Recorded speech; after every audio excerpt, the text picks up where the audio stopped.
Hello everyone, आज हम लोग करंट इलेक्ट्रिसिटी का लेक्चर नंबर 5 देखेंगे। तो लेक्चर नंबर 4 में कुछ क्वेश्चंस कर रहे थे, उसी को कंटिन्यू करते हैं। तो पहला क्वेश्चन है, देखिए, an electric bulb draws a current 0.25 ampere for 20 minutes, calculate the amount of electric charge that flows through the circuit.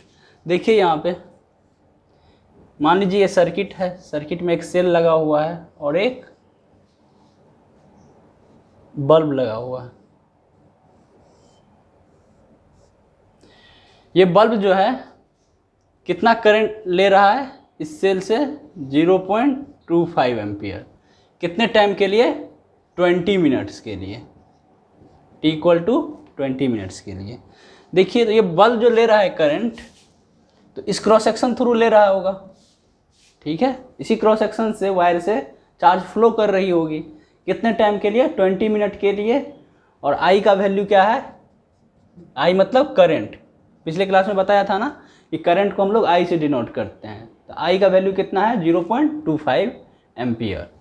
तो देखिए I का एक फॉर्मूला बताए थे, Q/T। तो यहाँ पे देखिए I = कितना है? 0.25 एम्पियर = Q। Q का वैल्यू हमको नहीं पता है, यही तो पता करना है कि इस क्रॉस सेक्शन से ये 20 मिनट्स में कितना टोटल चार्ज फ्लो हुआ है। तो यही हमको निकालना है, Q का ही वैल्यू एक्चुअल में हमको निकालना है। T का वैल्यू आपको गिवन है, कितना? 20 मिनट्स। यहाँ पे देखिए 0.25 एम्पियर, एम्पियर क्या होता है? Coulomb per second. Q/20। 1 minute क्या होता है? 60 सेकेंड। 60 सेकेंड, मिनट को हमने सेकेंड में कन्वर्ट कर दिया। तो यहाँ पे देखिए ये सेकेंड और ये सेकेंड क्या हो जाएगा? कैंसिल हो जाएगा। तो और इन दोनों को 20 × 60 को हम लोग क्या करते हैं? LHS में ले आते हैं। तो क्या हो जाएगा? मल्टीप्लाई हो जाएगा LHS में, इक्वल टू क्या आ गया? Q। यहाँ से देखिए इसको दशमलव को हटा दीजिए तो नीचे में 100 आ जाएगा। अब थोड़ा कैलकुलेशन कर लेते हैं। ये 5, ये 5, तो क्या आ गया? 5 × 60। यहाँ पे C था तो यहाँ पे C छूट गया था लिखना, ये C आ गया। C = Q। तो यहाँ से देखिए 5 × 60 कितना आ गया? 300 कूलम = Q, या Q का वैल्यू कितना आ गया? 300 कूलम। यही हमको निकालना था, तो यही हो गया आंसर। देखिए तो आंसर तो निकल गया, लेकिन हम लोग यहाँ पे कुछ और समझ सकते हैं। देखिए यहाँ पे ये इलेक्ट्रिक वायर है, इस वायर से T = 20 मिनट में, मतलब 20 मिनट में कितना चार्ज ये इलेक्ट्रिक बल्ब ली है? 300 कूलम चार्ज ली है। अगर आपसे पूछे कि बताइए यूनिट टाइम में ये इलेक्ट्रिक बल्ब कितना चार्ज इस सेल से ली है, यानी कि एवरी यूनिट टाइम में ये इलेक्ट्रिक बल्ब इस सेल से कितना चार्ज लेती है, तो इससे ये भी बोल सकते हैं कि, इसको ऐसे भी बोल सकते हैं कि यूनिट टाइम में इस क्रॉस सेक्शन से कितना चार्ज फ्लो हो रहा है। जितना चार्ज फ्लो होगा उतना ही चार्ज ये बल्ब लेगी। और ये इस क्रॉस सेक्शन से यूनिट टाइम में जितना चार्ज फ्लो होगा उसी को क्या बोलते हैं? Electric current at this cross section. समझ में आ रहा है? तो बिना हम लोग कैलकुलेशन किए हुए ही डायरेक्ट बोल सकते हैं कि इस क्रॉस सेक्शन से यूनिट टाइम में 0.25 कूलम चार्ज फ्लो हुई है, क्योंकि यहाँ पे करंट का वैल्यू 0.25 एम्पियर है। करंट क्या होता है कि यूनिट टाइम में किसी क्रॉस सेक्शन से जितना चार्ज फ्लो होता है वही क्या होता है? उस क्रॉस सेक्शन पे करंट होता है। तो यहाँ पे हम लोग बोल सकते हैं कि यूनिट टाइम में इस क्रॉस सेक्शन से कितना चार्ज फ्लो हो रही है। Q = क्या हो जाएगा? I, मतलब 0.25 कूलम। समझ में आ गया? तो ये बस यहाँ से कुछ समझ सकते हैं। क्वेश्चन देखिए तो ऐसा मत समझिए कि सिर्फ हमको आंसर निकाल देना है, उस पर वहाँ पर बहुत चीज़ सोच भी सकते हैं कि क्वेश्चन में ऐसे घूम जाए, यानी कि कोई डाटा को ऐसे कर देंगे तो वहाँ पे हम लोग कैसे सॉल्व करेंगे। अगर कोई अदर चीज़ पूछ देता तो वहाँ पे हम लोग कैसे सॉल्व कर सकते हैं। ठीक है, तो उससे क्या होगा कि आपको सोचने का जो है ना, थिंकिंग पावर बढ़ जाएगा। ठीक है, तो चलिए हम लोग आगे देखते हैं। हाँ चलिए देखिए, अब हम लोग 1 एम्पियर का डिफिनेशन देखते हैं। देखिए, when 1 coulomb of charge flows through any cross section of a conductor in 1 second, the electric current flowing through it is said to be 1 ampere. देखिए इसको समझते हैं। मान लेते हैं कि हमारे पास एक वायर है, ठीक है। इस वायर से t सेकेंड में कितना चार्ज फ्लो हो रहा है? q चार्ज फ्लो हो रहा है। t सेकेंड में या t टाइम में इस वायर से कितना चार्ज फ्लो हो रहा है? q चार्ज फ्लो हो रहा है। तो यूनिट टाइम में जितना चार्ज फ्लो होता है उसी को क्या बोलते हैं? करंट बोलते हैं, कि इस क्रॉस सेक्शन से कितना करंट फ्लो हो रहा है। इसका फॉर्मूला तो हम लोग ड्राइव कर ही चुके थे, तो I equal to Q upon T. यहाँ पे देखिए एक चीज़ ध्यान से, if Q equal to 1 coulomb and T equal to 1 second, अगर हमारा Q चार्ज इसमें कितना फ्लो हुआ है? 1 कूलम चार्ज फ्लो हुआ है। कितने टाइम के लिए? 1 सेकेंड के लिए। तब इसमें करंट का वैल्यू निकालिए, देन I निकालिए, यानी कि I का वैल्यू निकालिए। तो I का क्या निकालना है? सिर्फ फॉर्मूला लगा देना है। तो I equal to Q upon T. Q का वैल्यू 1 कूलम, टी का वैल्यू 1 सेकेंड। तो I का वैल्यू कितना आ गया? 1 एम्पियर। मतलब इस वायर से कितना करंट फ्लो हो रही है? I 1 ampere. तो यही है 1 एम्पियर का डिफिनीसन। देखिए हमने कितना चार्ज फ्लो कराया इस वायर में? 1 कूलम। कितने टाइम के लिए? 1 सेकेंड के लिए, ठीक है। तो वही लिखा हुआ है, when 1 coulomb of charge flows through any cross section of a conductor in 1 second. समझ में आ रहा है? 1 कूलम चार्ज फ्लो कराया 1 सेकेंड के लिए किसी कंडक्टर के क्रॉस सेक्शन में, तो उसमें तब इस कंडक्टर में जो करंट आएगा उसी को हम लोग क्या बोलेंगे? 1 ampere. The electric current flowing through it is said to be 1 ampere. समझ में आ रहा है? तो अगर देखिए करंट का और यूनिट होता है, जैसे कि 1 अगर मिली एम्पियर बोल दे, तो 1 मिली एम्पियर का मतलब होता है 10⁻³ एम्पियर। अगर कोई हमको 1 मिनट, हाँ, अगर आपको एक क्वेश्चन सॉल्व कीजिएगा तो वहाँ पे और सारा यूनिट आपको देखने को मिलेगा करंट का। देखिए जैसे कि 1 मिली एम्पियर, तो 1 मिली एम्पियर का मतलब होता है 10⁻³ एम्पियर। 1 माइक्रो एम्पियर, इसका क्या मतलब होगा? 10⁻⁻6 एम्पियर। तो ये डाटा आपको याद रख लेना है, क्योंकि जब आप क्वेश्चन सॉल्व कीजिएगा तो ये सब यूनिट आपको जनरली देखने को मिल सकता है। तो आपको क्या करना है? दोनों को याद कर लेना है। नैनो के लिए भी हो जाएगा, तो नैनो के लिए कितना होता है? 10⁻⁻9, ठीक है। तो 1 मिली एम्पियर, मिली मतलब 10⁻⁻3, तो 10⁻⁻3 एम्पियर। 1 micro ampere 10⁻⁻6 ampere. तो ये इसको याद कर लेना है। सभी याद करते हैं, हम भी याद किए हुए हैं, आप भी याद कर लीजिए ताकि आपको क्वेश्चन सॉल्व करने में कोई दिक्कत नहीं हो, ठीक। हम अभी इलेक्ट्रिक करंट के बारे में देख रहे थे, ठीक है। तो मटेरियल जिसमें इलेक्ट्रिक करंट फ्लो होता है, जिसमें नहीं होता है, ठीक है, उसी बेसिस पे, इलेक्ट्रिक करंट के फ्लो के बेसिस पे मैटर को जो होता है, मटेरियल को, वो 3 पार्ट में जनरली डिवाइड किया गया है: कंडक्टर, इंसुलेटर और एक और नाम लिख लीजिए, सेमी कंडक्टर। वैसे सेमी कंडक्टर आप डिटेल में 12th में जाइएगा, वहाँ पे पढ़िएगा, ठीक है, बट थोड़ा बेसिक आइडिया दे देंगे अभी। सबसे पहले कंडक्टर्स देख लेते हैं। कंडक्टर मतलब क्या? नाम सजेस्ट कर रहा है जो कि इजीली कंडक्ट करने देगा, मतलब फ्लो करने देगा। तो वही लिखा हुआ है, those substance through which electricity can flow are called conductor. यानी कि वैसे सब्सटेंस जिसमें इलेक्ट्रिसिटी फ्लो हो सकते हैं उसको क्या बोलते हैं? कंडक्टर बोलते हैं। एग्जाम्पल के लिए होंगे आपके सिल्वर, कॉपर, एल्यूमिनियम एक्सेट्रा, ठीक है। ये सारे मटेरियल है, ये क्या करते हैं? इलेक्ट्रिसिटी को फ्लो होने देते हैं। इंसुलेटर्स में क्या हो गए? Those substance through which electricity can not flow. Example में हो गए, ग्लास हो गया आपका, इवोनाइट रॉड हो गया, ठीक है, और क्या हो गया? रबर हो गया। ये सारे सब्सटेंस जो होते हैं वो इलेक्ट्रिसिटी को फ्लो नहीं होने देते हैं, ठीक है। तो उस सब्सटेंस को क्या बोलते हैं? इंसुलेटर बोल देते हैं। इंसुलेटर का एग्जाम्पल मैं मिटा के लिख दे रहा हूँ, ग्लास, इवोनाइट, रबर, एक्सेट्रा। ठीक है, और बहुत सारे एग्जाम्पल है, ठीक है, इंसुलेटर मटेरियल के। तो इंसुलेटर मटेरियल का मतलब समझ में आना चाहिए। अगर कोई बोल रहा है कि ये मटेरियल इंसुलेटर है, किसके रिस्पेक्ट में? इलेक्ट्रिक करंट के रिस्पेक्ट में। ठीक है, देखिए इंसुलेटर कहने का मतलब ये नहीं होता है कि सिर्फ इलेक्ट्रिक करंट ही फ्लो करने देना चाहिए। जैसे कि मान लीजिए, इसको मैं ऐसे समझा सकता हूँ कि देखिए इंसुलेटर कहने का मतलब ये होता है, कभी कभी इंसुलेटर हीट ट्रांसफर के फ्लो के टर्म में भी यूज किया जाता है कि जो मटेरियल हीट को ईजिली फ्लो होने के लिए देता है वो हीट के रिस्पेक्ट में क्या है? कंडक्टर हो गया, यानी कि अच्छा कंडक्टर हो गया।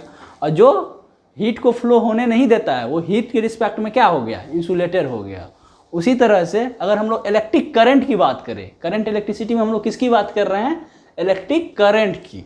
तो जो मटेरियल इलेक्ट्रिक करंट को फ्लो होने के लिए दे रहा है, तो इलेक्ट्रिक करंट के लिए वो हो गया, वो मटेरियल कंडक्टर हो गया।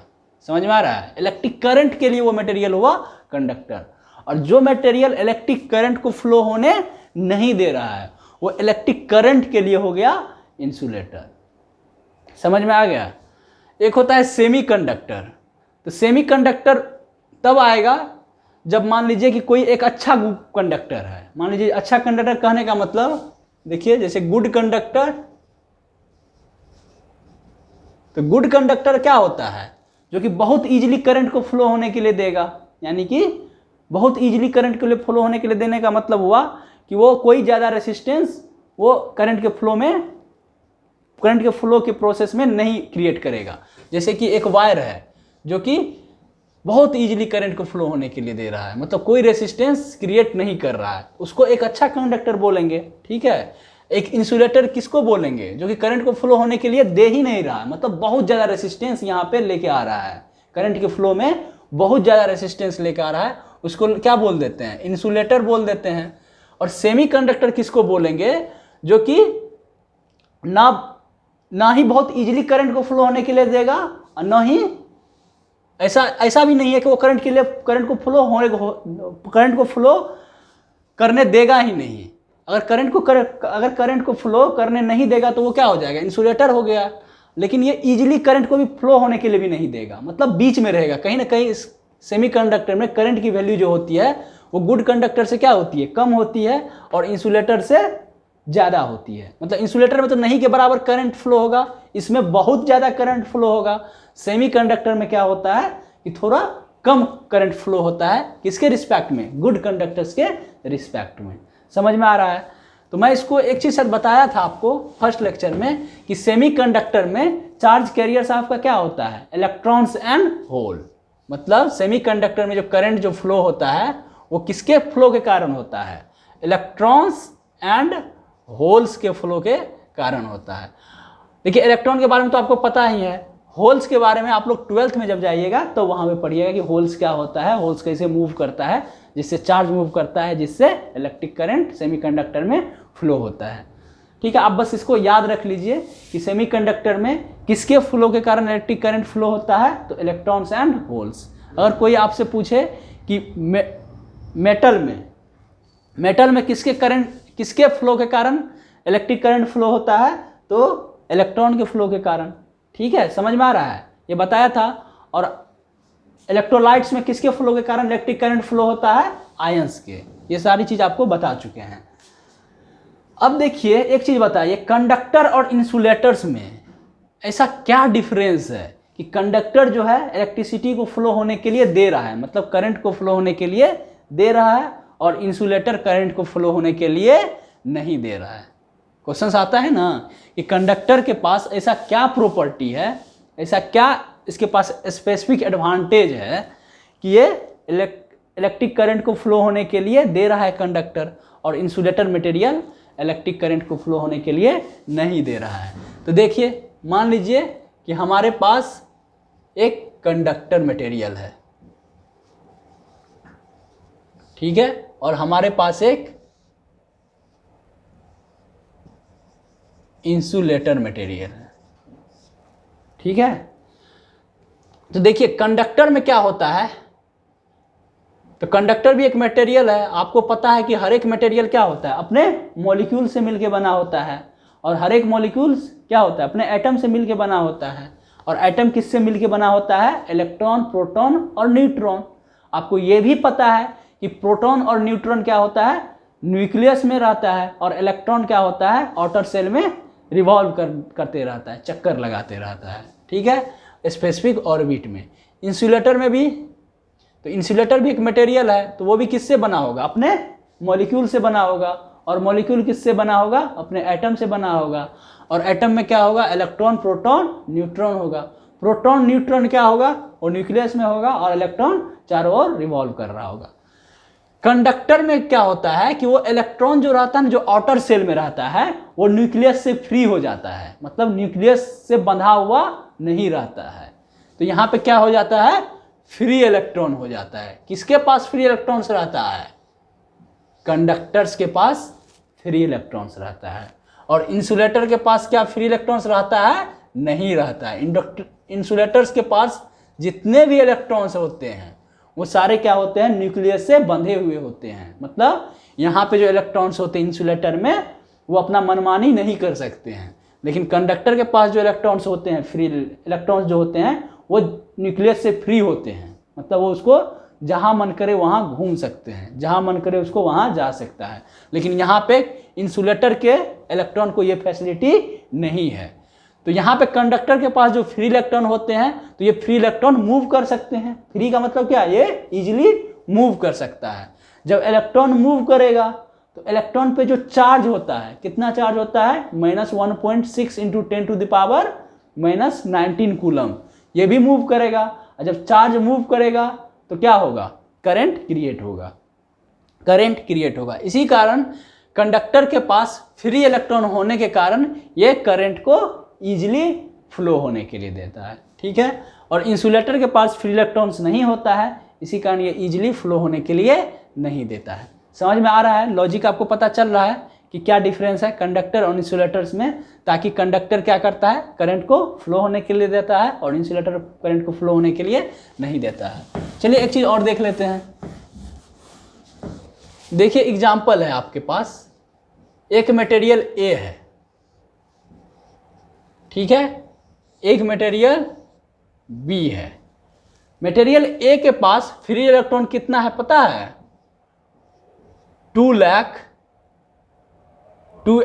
लाख इलेक्ट्रॉन पर मीटर क्यूब मान लेते हैं, या पर मिलीमीटर क्यूब, ठीक है। मटेरियल ए के पास, ठीक है, मटेरियल ए के पास 1 मिलीमीटर क्यूब वॉल्यूम में कितना फ्री इलेक्ट्रॉन है? 2 लाख फ्री इलेक्ट्रॉन है, ठीक है। और मटेरियल बी के पास 1 मिलीमीटर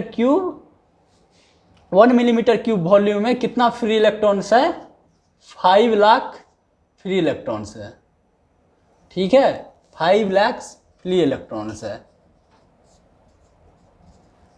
तो जरा सोचिए कौन अच्छा कंडक्टर है?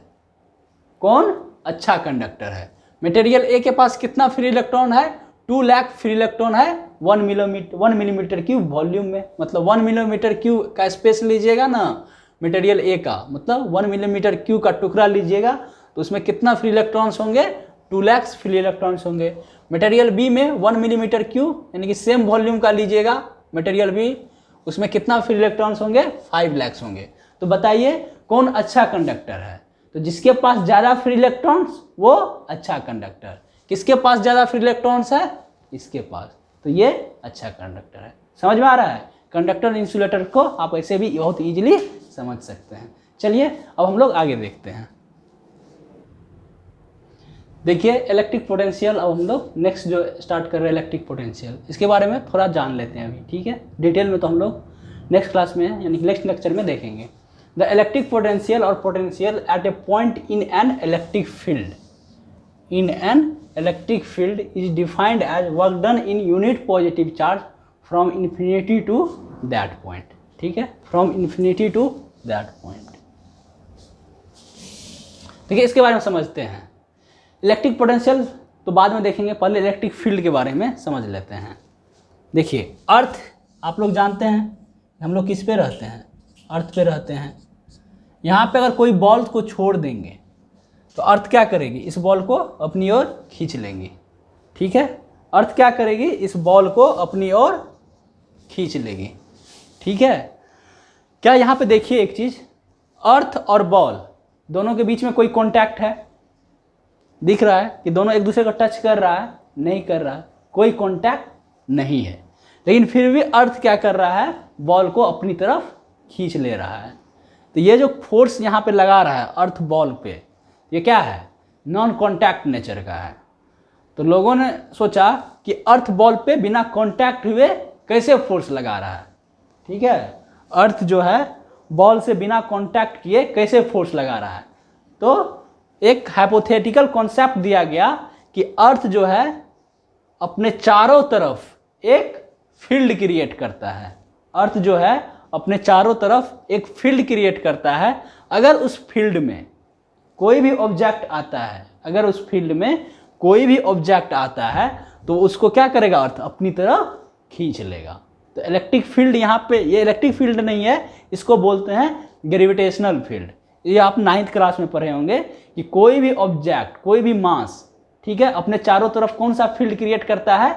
ग्रेविटेशनल फील्ड क्रिएट करता है। और कोई ऑब्जेक्ट उस फील्ड में आता है तो वो मास जो है, जिसका फील्ड है, वो उसको अपनी तरफ खींच लेता है। ठीक है, आप लोग सुने होंगे ब्लैक होल। ठीक है, तो ब्लैक होल क्या करता है? हर एक चीज़ को अपनी तरफ खींच लेता है।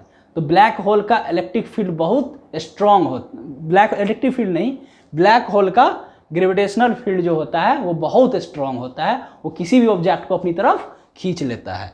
ठीक है, तो जिस तरह से यहाँ पे देखिए बिना कॉन्टैक्ट का फोर्स लग रहा था, तो यहाँ पे एक फील्ड का कॉन्सेप्ट आया था। ठीक है ना, लोगों ने यहाँ पे एक फील्ड का कॉन्सेप्ट दिया था कि फील्ड फोर्स लगा रहा है। ये अर्थ नहीं फोर्स लगा रहा है, अर्थ क्या कर रहा है? फील्ड क्रिएट कर रहा है। ये फील्ड इस बॉल पे फोर्स लगा रहा है। समझ में आ रहा है? उसी तरह से यहाँ पे देखिए दो चार्ज है, एक Q1 चार्ज है, एक Q2 चार्ज है। Q1 भी पॉजिटिव, Q2 भी पॉजिटिव। तो दोनों देखिए लाइक चार्जेज हो गए, तो एक दूसरे को क्या करेंगे? रिपेल करेंगे। मतलब ये इधर भागेगा और ये इधर भागेगा अलोंग द लाइन ज्वाइनिंग। तो इसका मतलब ये इस पे फोर्स लगा रहा है इस डायरेक्शन में। तो यहाँ पे देखिए Q1 Q2 क्या कॉन्टैक्ट में है? नहीं है कॉन्टैक्ट में, लेकिन फिर भी फोर्स लगा रहा है। मतलब ये चार्ज एक दूसरे पे बिना कॉन्टैक्ट में आए हुए फोर्स लगा रहा है। तो ये भी नॉन कॉन्टैक्टिंग फोर्स है। तो ये कैसे फोर्स लगा रहा होगा? तो यहाँ पे क्या कर रहा है? Q1 भी अपनी चारों तरफ फील्ड क्रिएट कर रहा है और Q2 भी अपनी चारों तरफ फील्ड क्रिएट कर रहा है। तो अगर Q1 के फील्ड में Q2 आ गया, ठीक है, तो Q1 Q2 को क्या कर देगा? रिपेल कर देगा, मतलब इसको भगा देगा। क्यों? क्योंकि ये लाइक है। ग्रेविटेशनल में सिर्फ अट्रैक्ट होता है, लेकिन इलेक्ट्रिक में अट्रैक्शन भी होता है और रिपल्सन भी होता है। देखिए Q2 भी क्या कर रहा है? अपने चारों तरफ फील्ड क्रिएट कर रहा है। इस फील्ड में अगर Q1 को लेके आएंगे तो Q1 को क्या करेगा? यहाँ पे तो रिपेल करेगा, लेकिन अट्रैक्ट भी कर सकता है। कब अट्रैक्ट करेगा? जब अगर मान लीजिए Q1 निगेटिव होता है, तो अनलाइक नेचर के चार्जेज हो जाते हैं, तब Q1 को ये अट्रैक्ट कर लेता। तो इलेक्ट्रिक फील्ड का कॉन्सेप्ट समझ में आया? तो क्योंकि यहाँ पे चार्ज फील्ड क्रिएट कर रहा है, इसी कारण इस फील्ड को क्या बोलेंगे? Electric field. समझ में आ रहा है? तो इलेक्ट्रिक फील्ड का कॉन्सेप्ट समझ में आ गया आपको। ठीक है, तो देखिए यहाँ पे इलेक्ट्रिक पोटेंशियल अब समझ में आ जाएगा आपको। उससे पहले एक चीज और, अगर दो चार्ज मान लीजिए Q1 और मान लीजिए यहाँ पे, छोड़िए उस चीज को, मान लीजिए कि यहाँ पे एक चार्ज Q चार्ज है। ठीक है, इसका हमको इलेक्ट्रिक पोटेंशियल निकालना है इस पॉइंट पे। इलेक्ट्रिक पोटेंशियल जो निकालता है वो किसी पॉइंट पे निकालता है। देखिए यहाँ पे लिखा हुआ है एट ए पॉइंट। ठीक है, तो इलेक्ट्रिक पोटेंशियल किसी चार्ज का होता है और किसी पॉइंट पे होता है। ये याद रखना है कि किसी चार्ज का होता है और किसी पॉइंट का होता है। तो मान लीजिए Q चार्ज का हमको इलेक्ट्रिक पोटेंशियल निकालना है किस पॉइंट पे? P पॉइंट पे। तो कैसे निकालेंगे? तो एक यूनिट पॉजिटिव चार्ज लेंगे। क्या करेंगे? यूनिट पॉजिटिव चार्ज लेंगे। कहाँ पे? इन्फिनिटी पे। ठीक है, इन्फिनिटी पे एक यूनिट पॉजिटिव चार्ज लेंगे, उसको धीरे धीरे मूव कराते कराते कराते कराते कराते कराते कहाँ पे लेके आएंगे? P पॉइंट तक लेके आएंगे। तो हमको क्या करना पड़ेगा? कुछ वर्क करना पड़ा हमको, यहाँ से यहाँ तक लाने में कुछ काम करना पड़ेगा, कुछ वर्क करना पड़ेगा, ठीक है। तो हमको यहाँ से यहाँ तक लाने में जो वर्क करना पड़ेगा, ठीक है, उसी वर्क को बोलेंगे कि electric potential at point P। किसके कारण? Q के कारण। देखिए इसको ऐसे समझिए, अगर मान लीजिए Q पॉजिटिव है, यहाँ पे एक positive charge, unit positive charge मतलब +1 कूलम चार्ज को इन्फिनिटी से इस पॉइंट तक लेके आ रहे हैं, समझ में आ रहा है। तो देखिए ये भी पॉजिटिव, ये भी पॉजिटिव, तो ये दोनों क्या करेंगे, एक दूसरे को रिपेल करेंगे, तो क्या ये इजीली आएगा यहाँ से यहाँ तक? नहीं आएगा, इसको घसीटते हुए लेके आना पड़ेगा यहाँ तक। उसके लिए हमको क्या करना पड़ेगा, कुछ काम करना पड़ेगा, ठीक है। तो जो काम करना पड़ेगा उसी को बोलेंगे इलेक्ट्रिक पोटेंशियल। किसके लिए? Q के लिए, क्योंकि Q नहीं, Q चार्ज ही ना इसको, इस +1 कूलम चार्ज को यहाँ आने नहीं दे रहा था, ठीक ना। तो बोलेंगे electric potential at point P, क्योंकि P पॉइंट तक लाए हैं। किसका इलेक्ट्रिक पोटेंशियल? Q का इलेक्ट्रिक पोटेंशियल, ठीक है। तो इलेक्ट्रिक पोटेंशियल किसका? Q का। मान लीजिए यहाँ से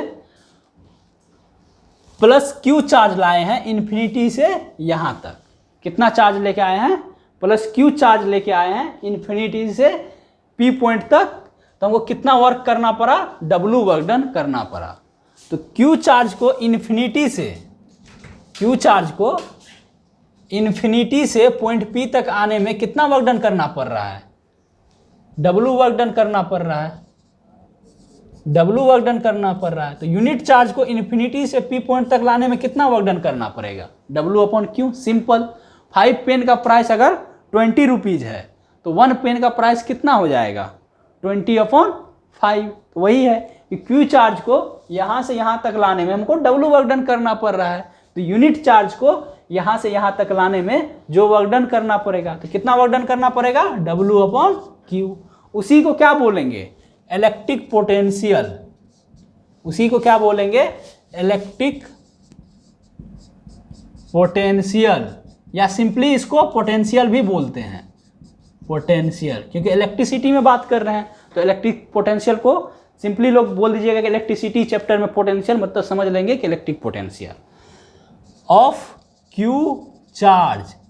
कौन सा Q? ये Q चार्ज, इस Q चार्ज एट कौन सा पॉइंट पे?